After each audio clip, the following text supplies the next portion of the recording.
নমস্কার বন্ধুরা, বকুলের রান্নাঘরে সকলকে স্বাগত জানাই। আমার আজকের রান্নাঘরের রেসিপি হচ্ছে পালং আলু। পালং শাক তো আপনারা অনেকভাবেই খেয়েছেন, এভাবে একবার আলু পালংয়ের সবজি করে দেখবেন। অসম্ভব সুন্দর হয় খেতে, আর ততটাই কিন্তু বানানো সহজ। তো চলুন দেখে নিই কেমনভাবে রান্নাটা করি। এখানে কিছুটা পালং শাক আমি একটুখানি ভাপিয়ে নেব, সেদ্ধ করে নেব। তো সামান্য একটুখানি জল দিয়ে পালং শাকটাকে ভাপতে দিয়ে দিয়েছি। আর এদিকে একটা মশলা রেডি করব, তার জন্য রসুন, আদা, কাঁচা লঙ্কা, পেঁয়াজ আর একটা টমেটো একটুখানি সেদ্ধ করে নেব, তারপর ঠান্ডা করে বেটে নেব। দুটোই মোটামুটি আমি বেটে নিয়েছি, পালং শাকটাকেও আর মশলাটাকেও। এবার আমি একটা কড়াই বসিয়ে দিয়েছি, কড়াইয়ে দিয়েছি সাদা তেল, ফোড়নে দিয়ে দিলাম গোটা গরম মশলা আর একটুখানি গোটা জিরে, আর দিলাম একটা তেজপাতা। গোটা গরম মশলার মধ্যে রয়েছে এলাচ, দারচিনি, লবঙ্গ, একটা শুকনো লঙ্কা। আর এবার পেঁয়াজটাকে দিয়ে দিলাম, একটা মিডিয়াম সাইজের ছোট ছোট করে কেটে রেখেছিলাম পেঁয়াজটাকে। তারপর দিয়ে দিলাম দুটো ডুমো করে কেটে রাখা আলু।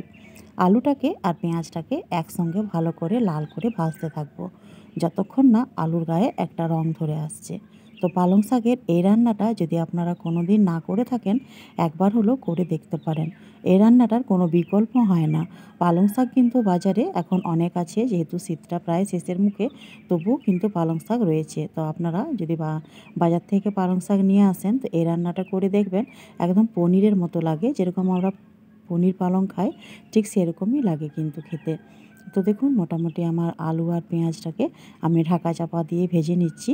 একটুখানি ঢাকা দিয়ে দিয়ে ভাজলে আলুটা সেদ্ধ হয়ে যাবে, স্পেশালি আর জল দিতে হবে না। আর আলুটার গায়ে যখন রং ধরে আসবে বেশ লাল লাল, তখন আমি কিন্তু এর মধ্যে দেব বেটে রাখা মশলাটা। তারপর আমি এখানে নুন হলুদটাকে ব্যবহার করব। তো মোটামুটি আলুটা পেঁয়াজটা বেশ আমার রং ধরে এসছে, বেশ ভাজাও হয়ে গেছে। এখন দেখুন আমি দিচ্ছি যে মশলাটা বেটে রেখেছিলাম। একটু সিদ্ধ করে মশলাটা যদি বাটা হয় বা রান্নাতে ব্যবহার করা হয়, সেক্ষেত্রেও কিন্তু মশলার স্বাদটা বেশ ভালো হয়। তো তার জন্য আমি একটুখানি সেদ্ধ করে নিয়েছিলাম টমেটো, রসুন, আদা, কাঁচা লঙ্কা আর পেঁয়াজ। তারপর ঠান্ডা করে টমেটোর খোসাটাকে ছাড়িয়ে আর বেটে নিলাম।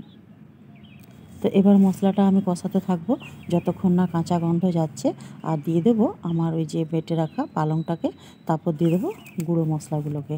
তো মোটামুটি কিছুক্ষণ কষিয়ে নেওয়ার পর একটুখানি ঢাকা দিয়ে দিয়েছিলাম।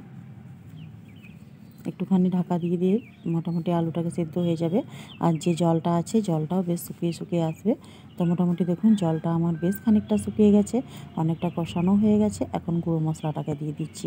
গুঁড়ো মশলার মধ্যে যেরকম আমরা যে প্রত্যেক দিন যে গুঁড়ো মশলাগুলো ব্যবহার করি, জিরে, ধনে, শুকনো লঙ্কা, একটুখানি কাশ্মীরি লঙ্কার গুঁড়ো, একটুখানি গরম মশলার গুঁড়ো, একটুখানি হলুদ গুঁড়ো, পরিমাণ মতো লবণ, সব কিছু দিয়ে মোটামুটি মিশিয়ে নিচ্ছি। আর তারপর দিয়ে দেবো যে আমি পালংটা বেটে রেখেছি, তার জন্য আমি মোটামুটি আমার বাগানের এগুলো পালং শাক ছিল, আমি বাগান থেকে তুলে নিয়ে এসেছিলাম, একদম টাটকা। তো আমি মোটামুটি এক মুঠোর মতো পালং ছিল। আপনারা যদি পরিমাণটা বেশি নেন আলু, সেক্ষেত্রে আমরা পালংটাও কিন্তু বাড়িয়ে দেবেন। আর আমি মোটামুটি দুটো ছোট ছোট সাইজের আলু নিয়েছিলাম। এবার পালংটা একটুখানি বাটিটা ধুয়ে আর দিয়ে দিলাম পালং শাকের যে জলটা, মানে বাটি ধোয়া জলটা। তারপর ভালো করে নাড়াচাড়া করে নিলাম। বেশ মানে বেশ কয়েকদিন আমি ভিডিও আপনাদের সামনে দিইনি, আজকে হঠাৎ করে আবার ভিডিও দিলাম।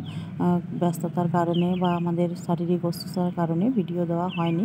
তো মোটামুটি দেখুন, আমি একটুখানি নাড়াচাড়া করে আবার ঢাকাটাকে দিয়ে দিলাম। মোটামুটি আলুও সেদ্ধ হয়ে গেছে, পালং শাকের কালারটাও কিন্তু চেঞ্জ হয়ে গেছে, সবুজ কালারটা কিন্তু এখানে থাকবে না, একটুখানি লাল লাল কালার চলে আসবে, যেহেতু টমেটো দেওয়া আছে, কাশ্মীরি লঙ্কার গুঁড়ো দেওয়া আছে। তো এবার একটা বাটিতে ঢেলে নিলাম, ঠান্ডা করে নামিয়ে। তো এই যে হচ্ছে আমার ফাইনাল লুক। কেমন হয়েছে রান্নাটি আপনারা অবশ্যই বলবেন।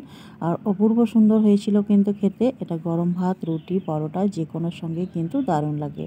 আজকের ভিডিও এই পর্যন্তই। টাটা।